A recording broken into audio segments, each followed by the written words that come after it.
শহীদ ওসমান হাদি তাকে খুন করার 24 ঘন্টার মধ্যে ভারতে খুনিরা আশ্রয় নিয়েছে।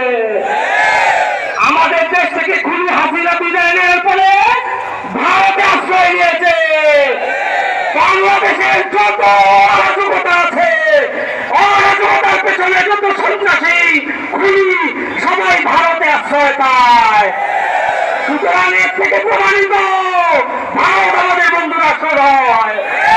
ভারতীয় আধিপত্যবাদের বিরুদ্ধে সংগ্রামী ওসমান হাদি যেভাবে প্রস্তুতি দিয়ে লড়াই করেছেন, আমাদের লড়াই এবং সংগ্রাম চলছে, চলবে ইনশাআল্লাহ।